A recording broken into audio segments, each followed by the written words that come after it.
Back at you, the only Jerry Reynolds. Hope you enjoyed that. You can go back and watch it at your leisure. Coming with Verizon NFL is jumping to the front page. Something I wanted to talk about today.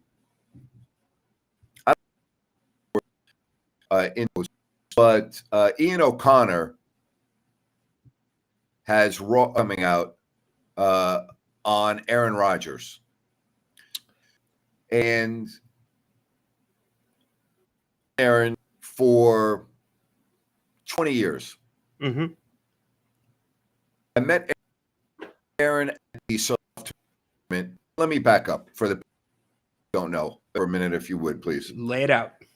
I was doing the show 20 years ago with Mike Lamb, and Aaron Rodgers had not been drafted yet, or had just been, I can't remember.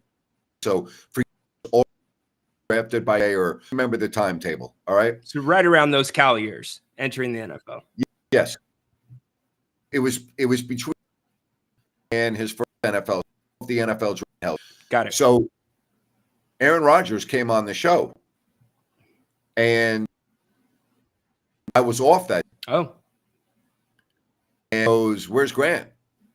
Like on the air, "Where's Grant?" And Mike goes, "Oh, he's off today." He goes, "What do you mean he's off? He's the only reason."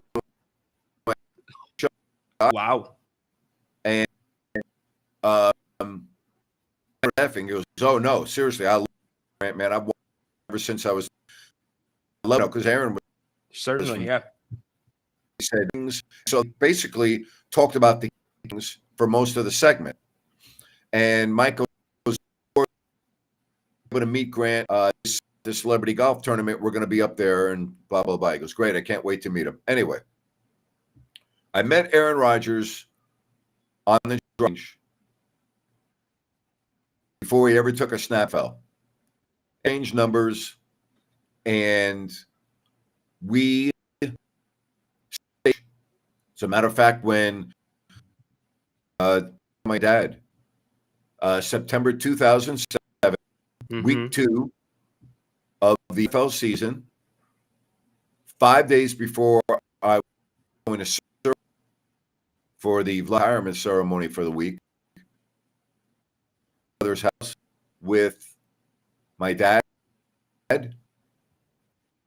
my 2 boys, Sunday, week 2 of the NFL season game.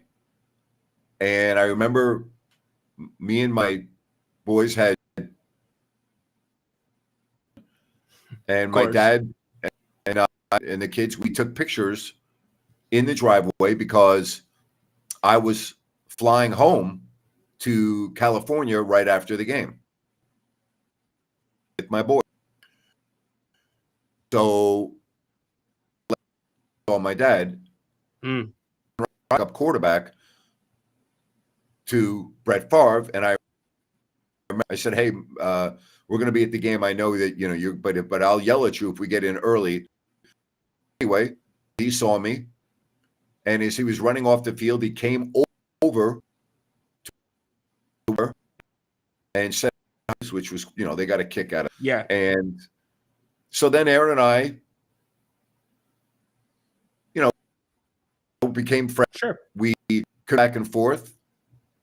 We, when he be starting quarterback, he would appear whenever I asked him. We regularly text after games, if you can believe that. There were times when I would text him and go, "Hey, man, you were great today. Phenomenal game." While they were on, he would back to me, "Hey, man, thank you very much." Always called me buddy. Buddy. Hey, Grant, really quick, we're getting a lot of feedback that your audio and video is choppy. You want to try logging off really quick and logging back on? Yeah. I'll do that for Thank 2 you. seconds. I appreciate that. Of course. Thank you to everybody for letting us know that. Open Forum Tuesday. We'll be getting back to Grant's story with Aaron Rodgers in just a second. We've got the code in the chat if you want to call the show. We would love to have you. While we have a second, I want to give you a quick reminder. Our Yahoo Fantasy Football Pro Pick'em League is back. this season. It is open for registration. We would love to have you. It is absolutely free to join. There is the group ID, also the password. If you have any questions or any issues, I know some of you have had an issue or two, hit me up at my email right there, rynoinsacktown@gmail.com. You'll be picking against the spread week in and week out against myself, Grant, and anybody else here in the community. And last year, our winner, Peter, won a $100 gift card, compliments of Jay and Kathy Griffiths. So we would absolutely love to have you join the show or join the Pick'em League with us. It's a lot of fun, I'm telling you, and picking against the spread, not that easy. So we have a good time with that. So again, Jay, all you got to do, go to Yahoo Fantasy Football or Yahoo Fantasy Sports, select football. You can search by league. You're going to put the league ID in. It'll ask for the password as well. That should give you everything you need to register for the Pick'em League. All right, Grant, we've got you back. Yep. All right. Is that better? Better for me, yeah. Okay. Chat, let us know. So here's the deal. Let me because I don't want to go on and on. The New York Post today had a huge story with excerpts about, turn this down, with excerpts from the book talking about how Aaron has completely alienated his family over a 10-year period, right? Yes. And how they went through their mom and dad, his Correct. former girlfriend, actress, who in the book for the split with the family, but Aaron denies that. Anyway, if you didn't see it, go to the New York Post today. It was a very interesting article. But in the article, there are several people that talk about how Aaron has completely changed once becoming famous. And I'll only tell you, Aaron and I texted all the time. Mm-hmm. I had Aaron Rodgers on the week before. Never happened. Okay. No one has the starting quarterback of the NFL on a local radio show other than the market that they're playing in. All right.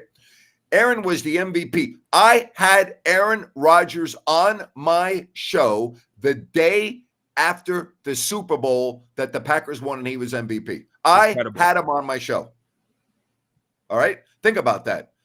No other local radio station had Aaron Rodgers on their show that day. I text him, I go, man, you know, I know it's crazy, but if you give me 5 minutes, he goes, for you, anything. This is what he said. Mm-hmm. He comes on my show.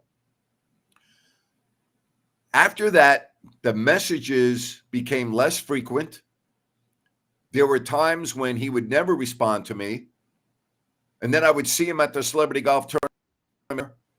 And it was like everything was great. Hug, come on my show. Then when I saw him in Tahoe, it'd be like pulling teeth to get him to come over to do my show. Interesting.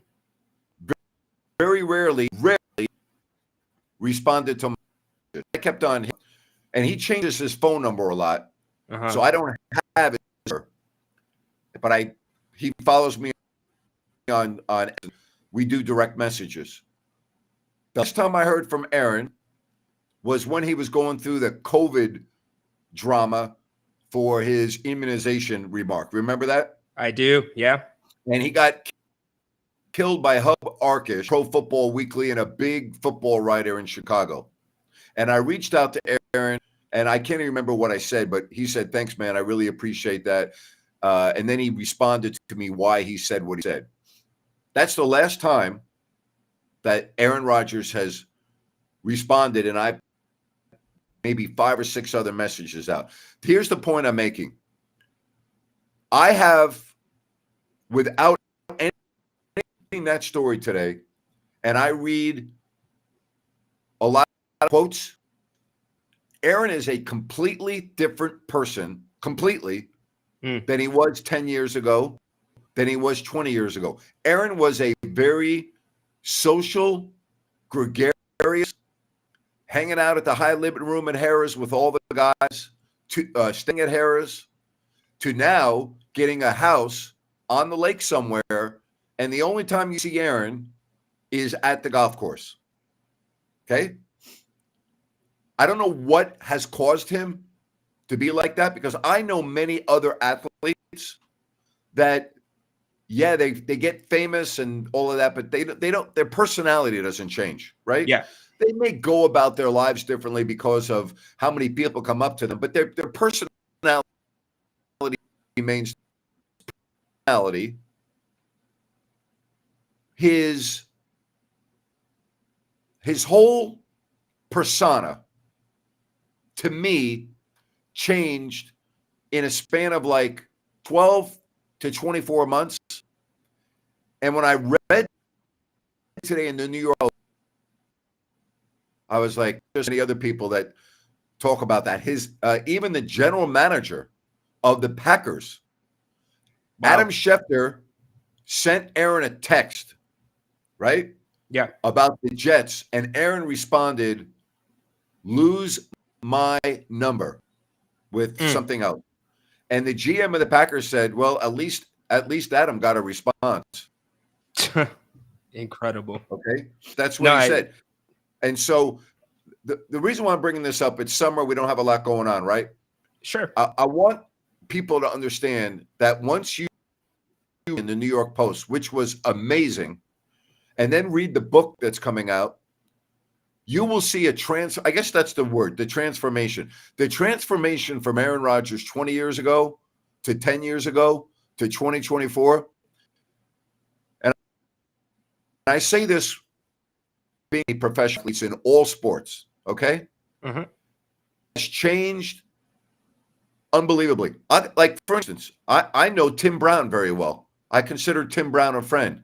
Sure. Tim Brown's in the Hall of Fame. Tim Brown was great and is great, and he's a Hall of Famer. Tim Brown has not changed one iota. Tim Brown is the same out of Notre Dame.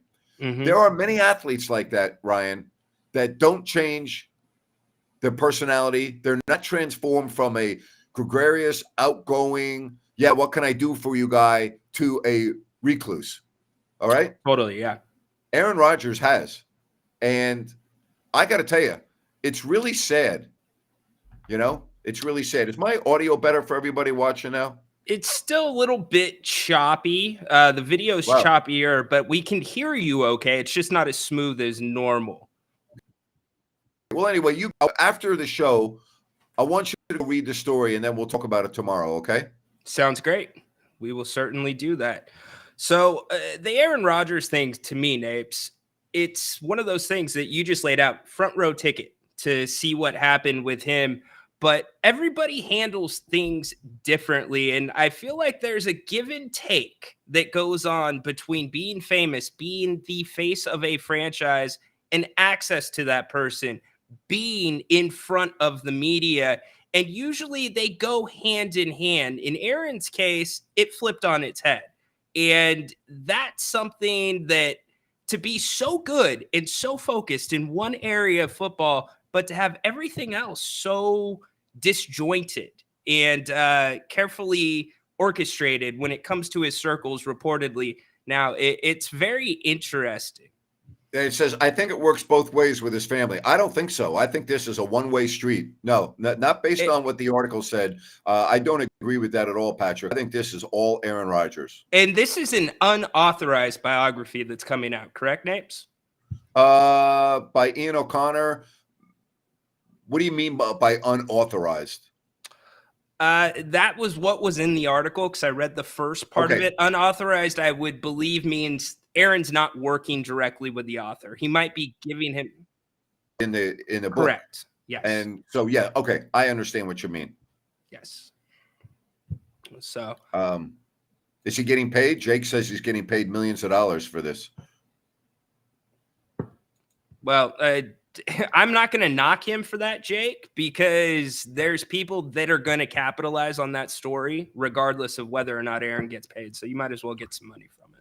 All right. So Aaron say back in He Everything's said that about this is football. the most important offseason. Everything needs to be, and I'm paraphrasing, everything needs to be football.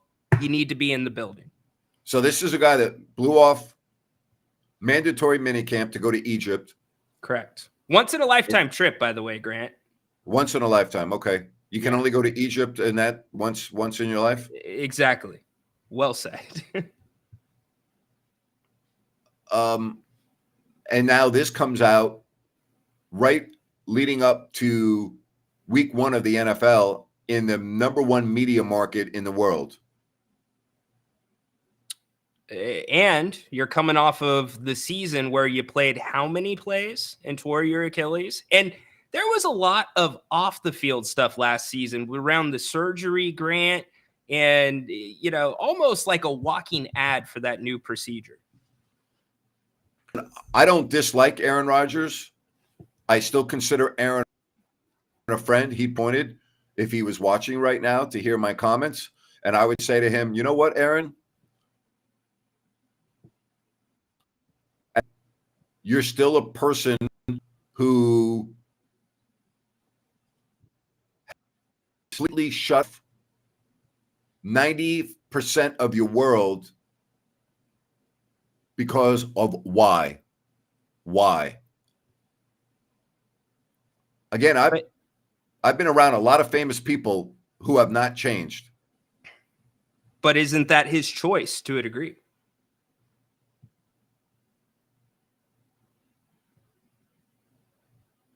I guess. So my audio's still bad, huh? Yeah, it's still getting choppier as we go. I'm gonna log off and live. All right. I'll get to the chat. We'll keep talking Aaron Rodgers in a second. A lot going on in the world of football. Thank you for that, Walt. Appreciate it. Sometimes our feeds can be a little bit separate. So that's why I wasn't saying anything immediately. But I told him once before you came, and he already logged off.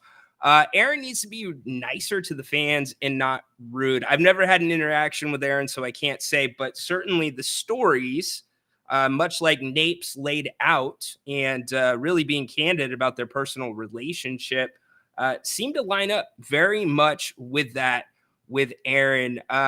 Yeah, we got it. Grant is logging out right now, and he's going to be logging back in. So what do we want to talk about? I just pulled a Cody Rhodes there. What do we want to talk about? A lot going on in the world of the NFL. You want to talk Kings for a second? We can give you a couple updates there. The NBA Cup has been announced, and the Kings do not have any national TV games for the NBA Cup. They're going to be competing in Group A. Group A in the West consists of Minnesota, the Clippers, Portland, and Houston. So remember, Houston Rockets 4-0 last year against the Kings. So that should be interesting. But there are a lot of rumbles coming out that the Kings will not have nearly the amount of national TV games this season. Napes, let's see if you're any better. All right, any better? 1, 2, test 1, 2. Let's go. Is it still choppy? No, that was much better. That is much better on mine. Maybe I just had a bad internet connection, and we'll see. But you're going over what some of the Kings rumors of the schedule, right? Most people think they're opening up at home against Minnesota, and you were talking about not as many back-to-backs. I was talking about national TV games. The rumored amount going around is 7 for the Kings, which include NBA TV. Boy, that's disappointing. It is. But I talked to, the one thing Jerry and I did talk about earlier is this team again in a position to be the underdog to a degree? Do they have a chip on their shoulder? And it certainly feels like it's lining up that way. And Jerry agreed. I don't know. I don't even know how to answer that. It depends on what the attitude in the locker room is, which I don't know. So that's a good question, but I really don't know. Well, when you have Sabonis, who does not make the all-star team, Monk, not the 6th man of the year, you got Fox, felt like he should have been an all-star. Then, everything that happened towards the end of the year with the calls, it should be interesting to see how they take that persona on. I hope so, right? Certainly so. You know what, Napes? I might have to kick you off. You are still choppy. Okay. Have a good show. I'm sorry. All right. I feel bad kicking my partner off. No. All right. Grant, too bad. We had a lot to talk about, including Phil Mushnick's article. Wanted to get to that, talking about a little bit of hypocrisy in college athletics. We are open to your phone calls. Get up in here. Would love to have you. If not, we can go a little bit shorter tonight. Get back to the Kings really quick because there are some interesting reports coming out about the schedule. So, and one of the things that we talked about last year that was really weird about the Kings schedule was that late East Coast road trip. That late road trip does not usually happen for the Kings. That is usually earlier in the winter. And so that, amongst other things, where the Kings played the Warriors so many times early in the season, a little bit of a concern there, or it could be a benefit depending on how you look at it in injury situations. Well, some of the reporting is also mentioning that the Kings will play the Lakers 3 times in just over a week, in an 8-9 day span from the 19th to the 28th. The Kings will have 3 of their 4 meetings against the Lakers, 2 of which will be in Sacramento. So how does that hit you? Do you have a problem? We see the NBA moving more towards this setup. In fact, let's throw the groups up really quick if you want to check those out. But how does that hit you? Do you have an issue with what the NBA is doing? And again, this is all reported. This is not official. For those asking, when is the schedule going to come out? When is it coming out?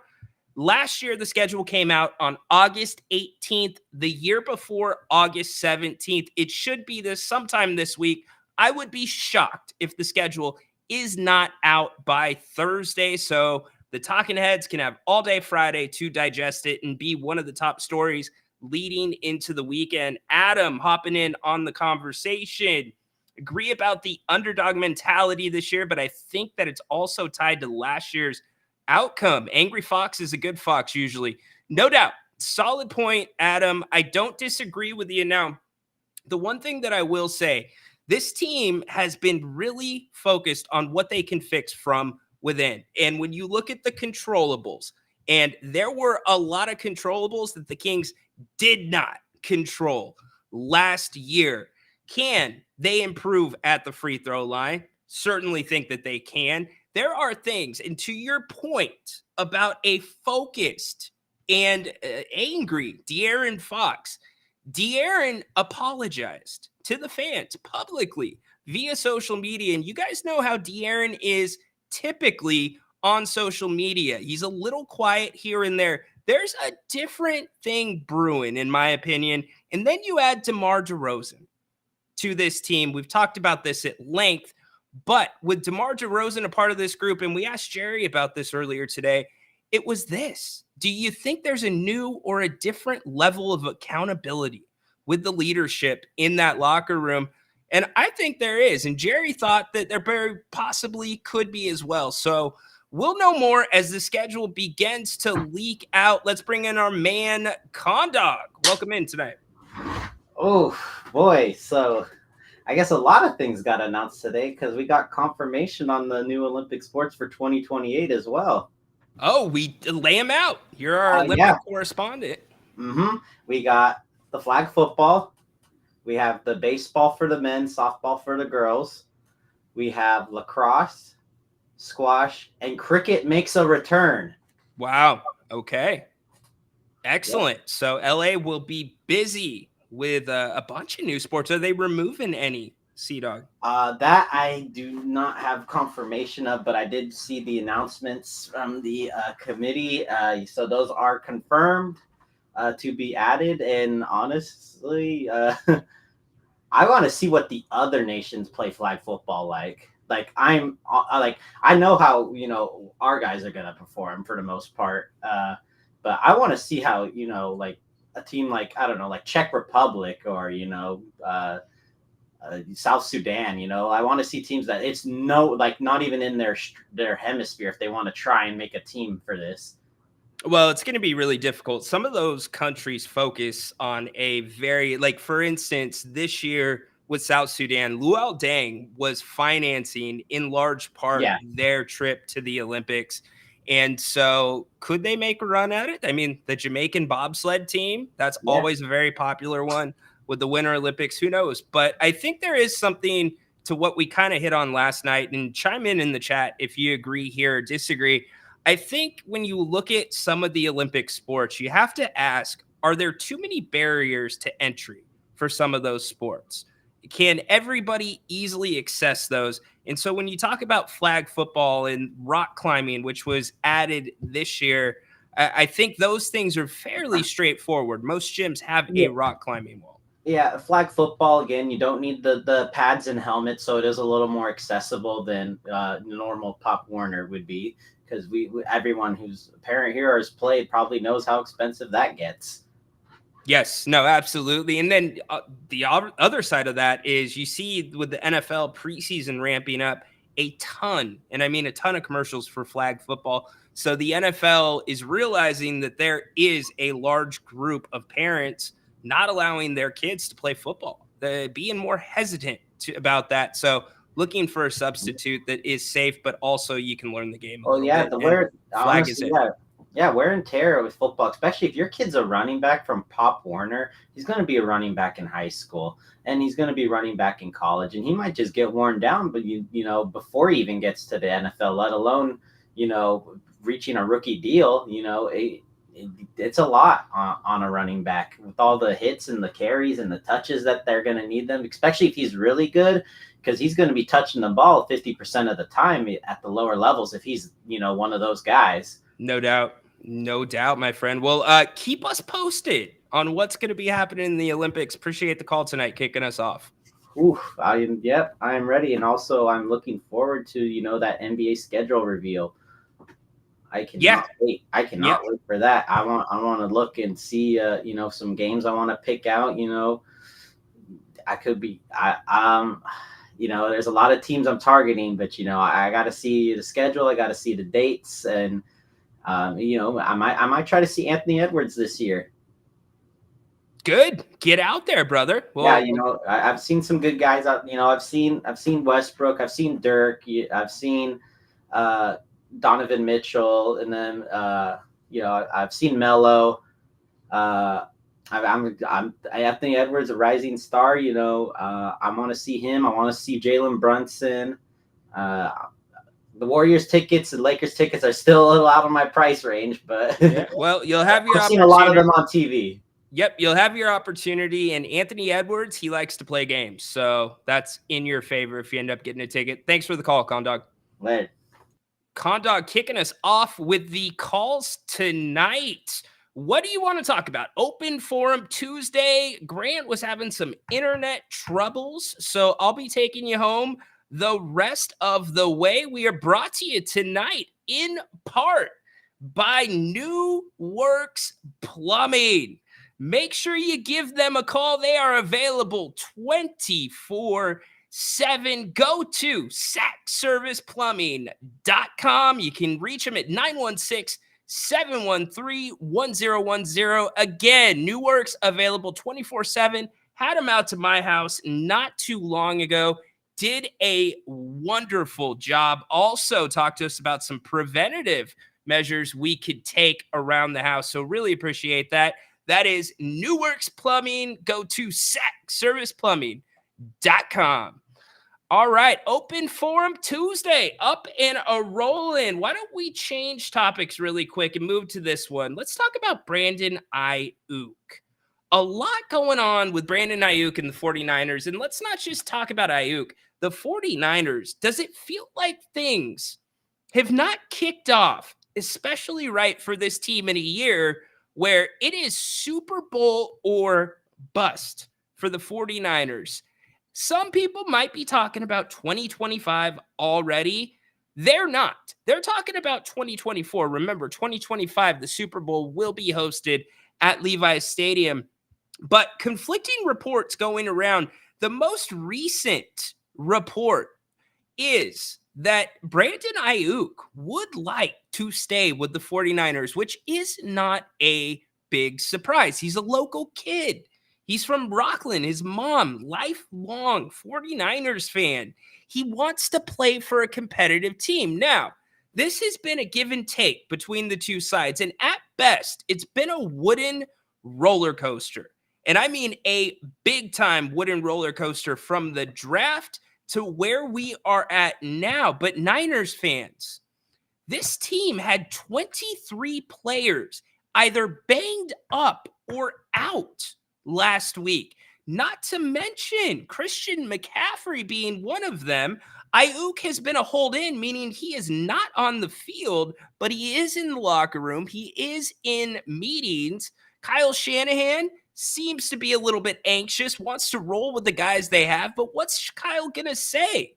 In an era where when you talk about most Super Bowl teams, name me the last Super Bowl team that had a true quote-unquote number one receiver.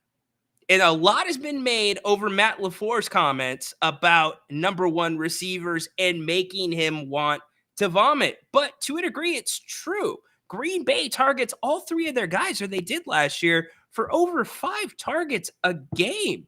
So the 49ers take a very similar approach. Now, let's move on to Trent Williams. What about Trent Williams? Larry Krueger, friend of the show, thinks maybe needs about 10 days to get ready, even though he's holding out. The Niners cannot afford at this point, with Ricky Pearsall also showing some injury proneness, also not being able to get on the practice field.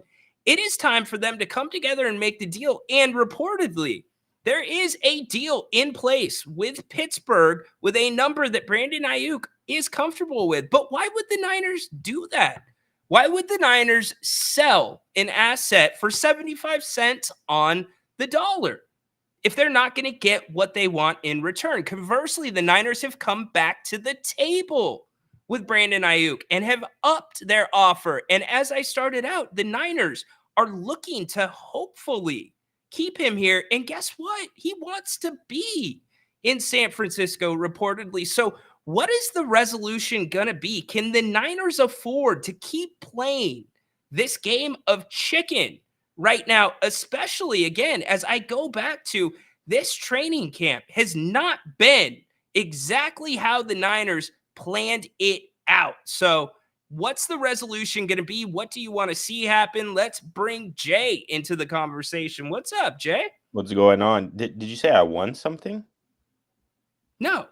Oh, I thought you said I won something No, earlier. Peter won last year. Oh, The okay. fantasy football. You got Bennett's behind you. Look at you. Yeah, You wanna Grant's do the not read? here, so I have to, help out with the sponsors of the show. So make sure you guys Appreciate it. visit Bennett's Cooking. Oh, There. But yeah, the thing about Ayuk, it's actually a funny story. So I started my first time ever doing fantasy football last season, and this guy Ayuk kept getting looked over. He was closer towards the bottom of my roster. I ended up getting him, but a lot of people just skipped him and whatnot, and he turned out to be a hell of a player for my team in fantasy. So it's kind of cool to see it come full circle and watch this young player develop. And where where I stand as far as paying the guy on this situation. I'm definitely for the player. The question is, though, if he wants to stay in San Francisco and the Niners want him in San Francisco, how does the money work? How do you make that work? Where does the sacrifice come into play? Do you sign Ayuk and next season get rid of Purdy because you can't afford to sign Purdy? Or, and now I hear you. So my question to you is how does that deal work out?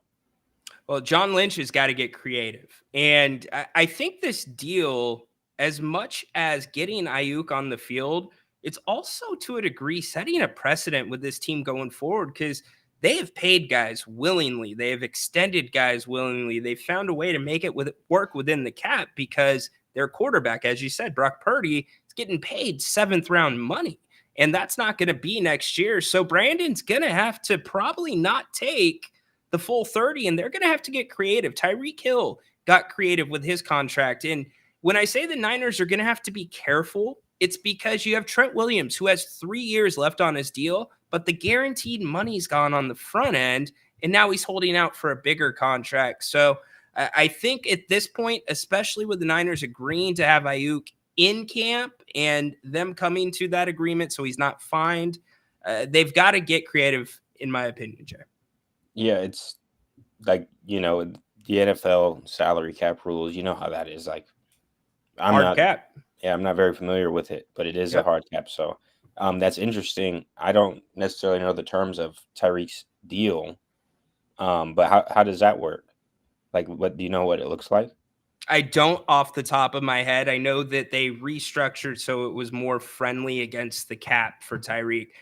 Teams, it was actually, some said it could be the model for teams like the Niners going forward.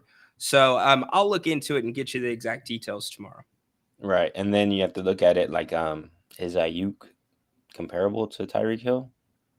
Like, is he worth making a deal like that in the first place? Well, I'm not saying he should be getting Tyreek Hill money. I'm saying that you could get creative with the way you structure the contract, because Brandon right now, 5th year, right? And the Niners picked up the option. So he's going to be due regardless. Makes it a little bit different of a situation than Trent Williams. But no, I think Ayuk at between 29 and 30, I think that's a fair market price for him. And if he wants to stay with the Niners, because winning's important to him. He's said that many a times. It makes no sense to jump ship, go across the country, play for the Steelers for an extra $1 million or $2 million. Hey, you love the business of sports. Win a Super Bowl. What's that going to do you off the field? Yeah, it's going to cement you for a while in the history of the sport. Actually, forever. No doubt. So, I was looking today at a few of the offseason moves for the NBA, and obviously the schedule for the play-in has came up and things like that. Yep. I wasn't aware that the Kings actually went 0-4 against the Rockets. Do you think when we play these teams like the Rockets, the Pelicans, and games that we should win, like the Hornets and the Trailblazers and the Pistons, yep, do you think this year this changes? Or do you think the Kings live up to everybody else's expectation that doesn't live in Sacramento or isn't, a Kings fan, and they're just mediocre? Yeah, I think that they're not going to be perfect. They're going to have their nights. There's going to be schedule games, Jay, where it's just a tough ask. And it may happen to be a really crappy team that they're playing against, or it might be a short turnaround after a long road trip. But I do not expect for them to fumble, since we're talking football before this, fumble the easy ones, miss the layups, miss the chippies against Free teams throws that they should be, and doing it where the Kings so many times last year were playing themselves as much as they were playing their opponent, in my opinion, Jay. So to me, having DeMar DeRozan in the locker room, I think there is a different level of accountability. And I know he's 35 years old, but it freshens things up for guys like Fox, guys like Sabonis. Look at the simple change of Keon Ellis into the starting lineup. Just that was able to free De'Aaron up to do his thing the way he likes to play in that free safety role defensively. And his steals went through the roof, and defense became the thing in Sacramento. So I don't think that this team's going to go out there and be the number 1 seed in the West, but I do think they clean up their mess and they're above the 46.5 game over under set by DraftKings. I was just going to ask you that. The win total, where do you see that? I put it probably about 48-50, 50 on the high end. And if they hit 50, who knows? Could be 51, 52. Some analyst, Tim Legler, thinks the Kings could take a step forward while teams like the Nuggets take a step. What was his name? I would really like. I want to go look into that, because that's the first analyst I've ever heard say that the Kings will step forward. I've been hearing, DeRozan's not. Yeah, no, Tim Legler, actually, we talked about it on the show about a month ago. Okay. So he was like, they'll be better. Yeah, and he thinks that DeMar DeRozan, something we talked about a lot about the burn rate. Fox and Sabonis last year both were in the top 20 in turnovers in the NBA, but that's simply because you were running the offense only through those two guys. The majority of the time with Malik Monk out made it even worse. You're asking them to play both sides of the floor on top of that. So they're going to be exhaustion. You know, the more fatigued you are, the more mistakes you're probably going to make. No doubt. Where do you see them finishing in the West? Because me personally, I think that when we look at top in the West from top to bottom, the Kings can compete with any team in the West. Yeah. I think the team that is probably the most challenging is on the East, and that'd be the Celtics. But besides that, I think we can compete with any team in the NBA from top to bottom. It's just those days where the shot's not landing and stuff like that. So where do you see the Kings finishing in the West? Oh man, assuming the Kings stay healthy, I think the 6th seed is a safe spot. I was hoping you'd say 4. No, I think the 6th seed would be a fitting place for them, and I just don't see it beyond that because even though I mentioned the Nuggets, it's hard to count them out with Jokic. I was saying they could take a step back because they lost a lot of firepower off of the bench with Caldwell Pope going to Orlando, and then Jamal Murray seems to always be good for 10 to 15 games injured, and the Nuggets struggle without Jamal Murray. But I worry about teams like who we haven't really seen in their true form, like the Grizzlies. You got Ja Morant coming back. Now you've got Steven Adams. For the most part, the Kings, Jay, dealt with size well last year because look at how they played Minnesota. Played them really well. But then conversely, you match up with a team like New Orleans and they're 0-6, right? So how are the Kings going to deal with the size this season? What do you think that looks like? Dealing with the size, we've talked about this since the beginning of the offseason. What are we going to do? We need that, what do we call it, a power center? Power center, yeah. We need that guy, you know. We need some size for sure.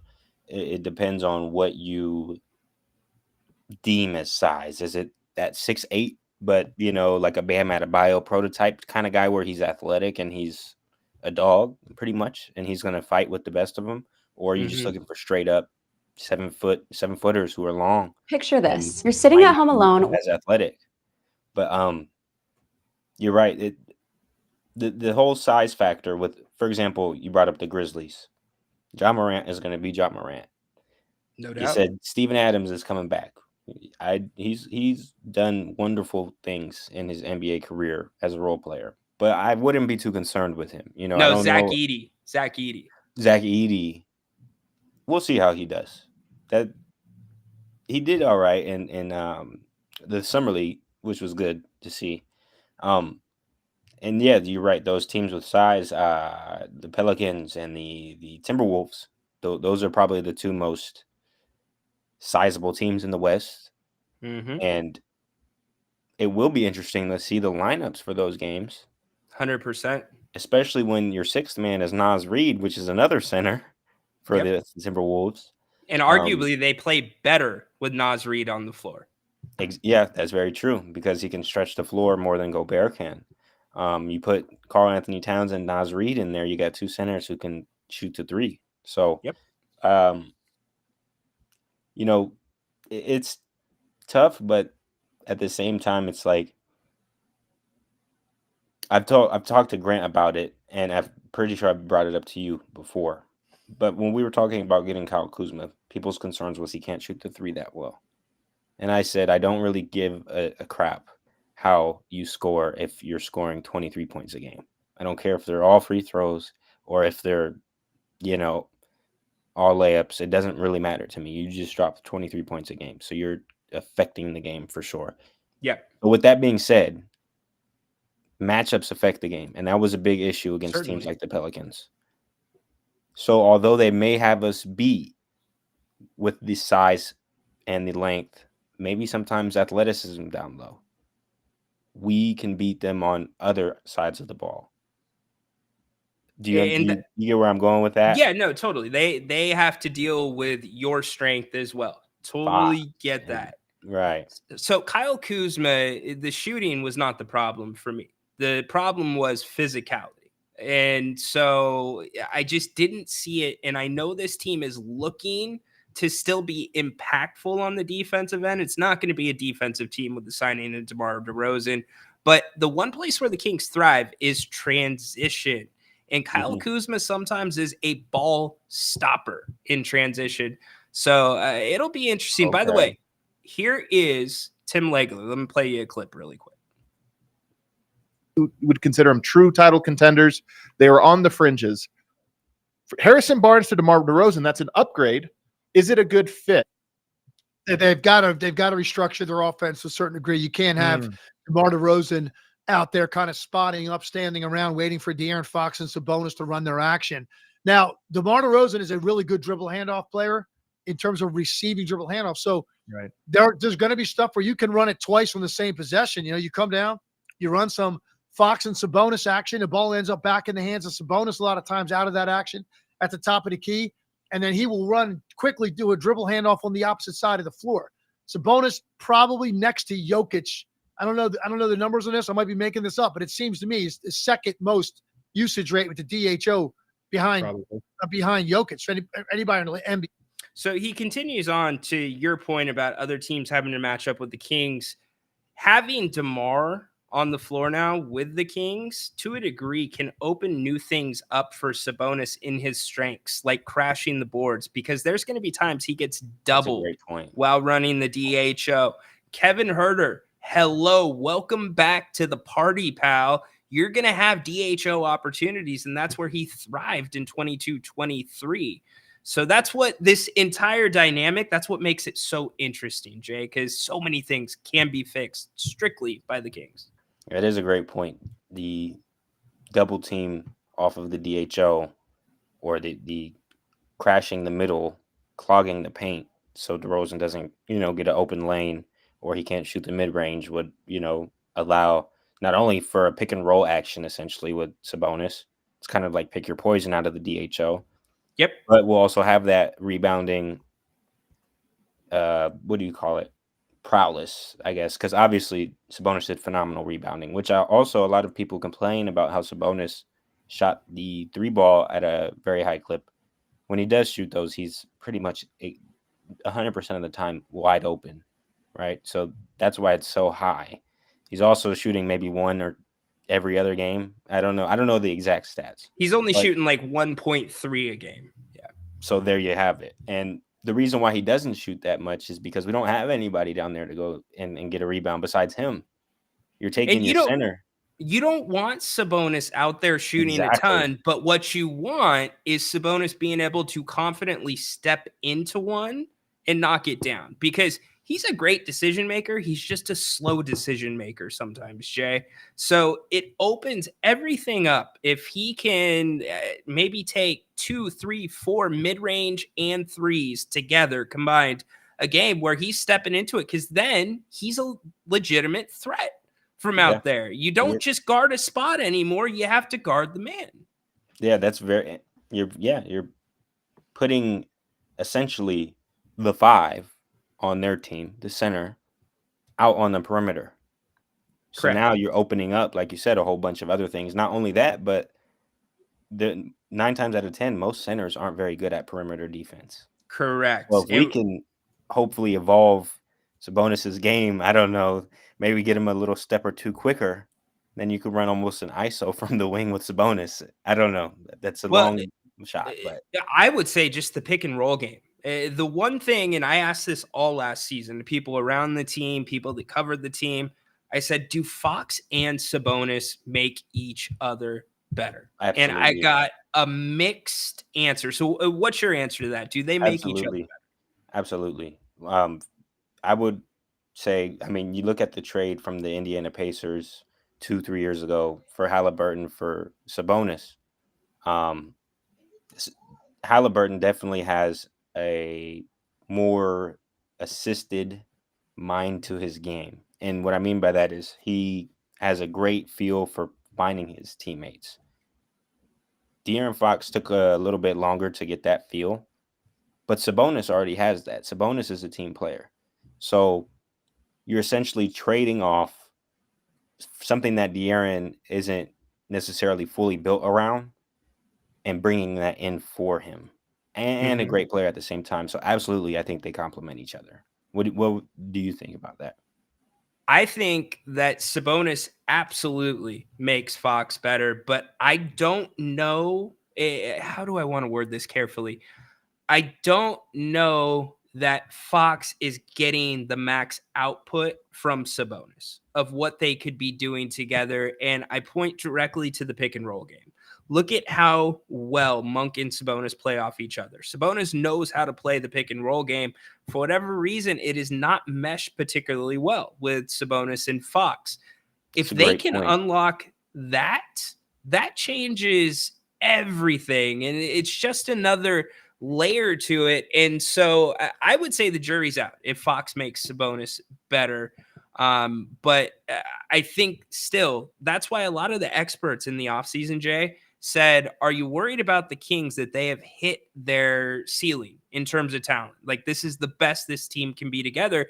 And most of them, including Bobby Marks, said no. And it's those little reasons. And so if the Kings don't beat the Kings, dude, I think we're talking 48, 49, 50 wins. That's a great point that you brought that up. And I literally can see flashbacks of last season's games, and it makes a lot of sense. You hardly really see these pick and roll with De'Aaron Fox and Sabonis. Rarely. But you see it with Monk and Sabonis a lot, which is a very interesting attention to detail, or you've noticed that. So thank you for bringing that to my attention. I mean, I don't know if that has to do with the lineups. Normally you have Monk come in off of the bench. I don't know if it has anything to do with, who's guarding who, or whatever it may be. But I wanted to ask you, what if the pick and roll was reversed? You know how we brought up, Sabonis coming out, being able to shoot the three confidently. What if we, instead of having him at the high post, we just have him at the wing, like where you would put a 2 or a 3, and then you send up maybe Fox or Monk in this case. And it's like a reverse pick and roll. Normally it's the big man coming, but now you have the point guard coming to set a pick on the big man to force the switch so that their point guard is now on Sabonis. You understand what I'm saying? Yeah, no, I do. The Kings got creative in the play-in game against the Warriors last year, where they were thinking basically a mismatch ahead, where they knew they wanted to get Fox on Draymond. And that I don't think you're going to have Malik Monk and De'Aaron Fox going to be really excited about setting picks on big men all season long. But I think, to your point, there is a lot of room for improvement for the Kings strategically to be identifying mismatches. And then also just they got a lot of zone defense thrown at them last year, Jay. And I felt like as a team, the basketball IQ, it was slow to react. And before you know it, the shot clock's at, 9, 8, and you've got somebody throwing up a 3 that you don't want shooting a 3 because they have to. And if the Kings can just do better with those little things, it doesn't have to be a set play every time down the court, but you got to recognize those things too. So, and that starts with coaching as well. Yeah. I mean, you could also add, Kevin Huerter's had a slump, I guess you could say, for the most part of the season. And no doubt, looking at from Keegan's rookie season, Keegan improved as a player. At the same time, his 3-point percentage went down by like 4% or something like that. So it's kind of also a game of luck in a way. If Keegan can shoot like he did in his first season, and if Huerter can get to his season average or a percentage above that, which is about, I think, like 38, 39 instead of 35%, then you're looking at a whole different team. I mean, it might not have been, we had a lot of mistakes, but I mean, if we can shoot our way out of those mistakes with these guys, and it's incredible to think how we were number 3 in the West this season before last, and then we drop all the way to the play-in. So Well, I it think, was a weird year in the West. You know, usually 40, 49 or 48's yeah. not going to get you a 3 seed. The Kings were leaps and bounds the healthiest team in the league by a wide margin. But hey, really quick before I let you go, are you going to get? We got some questions. Are you getting in the Pick'em League? Yeah, I Peter just wants joined. to know. I just joined. All right, perfect. Peter, your championship might be in Ugh. trouble, buddy. We'll see. We'll see. All right. Hey, Jay, appreciate you coming Thank on. you. Good stuff tonight, brother. Thank you. Excellent stuff from Jay, and I appreciate him definitely shouting out Bennett's West Side Grill in Rockland. Let's get that graphic up. There we go. Bennett's West Side Grill in Rockland. That's the newest of their locations. If you've been with us since last season, located in the Blue Oaks Town Center. Hey, got an email today from Brian Bennett, the man, the owner. And I tell you about, and Grant tells you about all these great specials and our favorite meals there. Well, check this out. They are opening up some new specials for the rest, or for right now, in the summertime. And I can't wait for you to check them out because they are incredible. You can get a 2-course meal for $30, select entrees, and also now a 3-course meal, $35. I'm telling you, if you've not been to Bennett's, you can't beat that anywhere else. Portion sizes are amazing, and the food is literally to die for. Go to bennettsrestaurants.com. You can learn more about all 3 locations. You can check out all the specials for yourself, and then also buy gift cards, make reservations. Huge thanks to Bennett's West Side Grill for sponsoring in part the show this evening.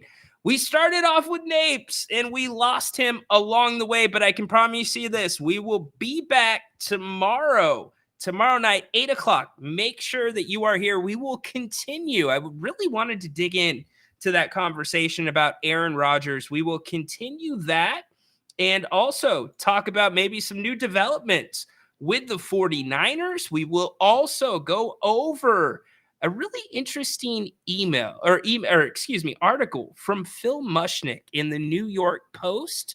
Thought that was something that we should definitely talk about, and it actually references Grant.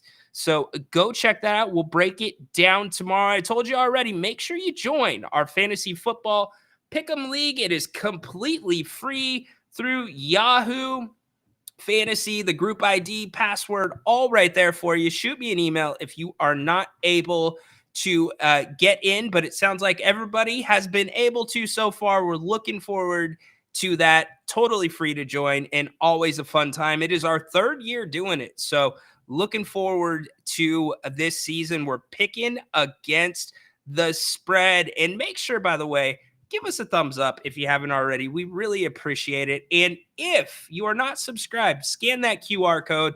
We would love to have you subscribe to. If you don't like that, you can find the entire library of Kings pregame, halftime, and postgame shows, our specials with Jerry Reynolds. Also, football season usually means Sean Salisbury.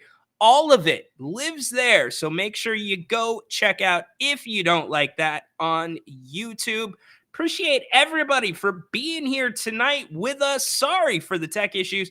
Grant will be back and better than ever tomorrow. The King's Court will be coming to you as well. 3:30. If you didn't get a chance to check out today's show, go back and watch it on If You Don't Like That. The one and only Jerry Reynolds joins us every Tuesday here on the King's Court. Thank you so much. Make it a wonderful night. We'll see you tomorrow back at 8 o'clock. Grant and Ryan.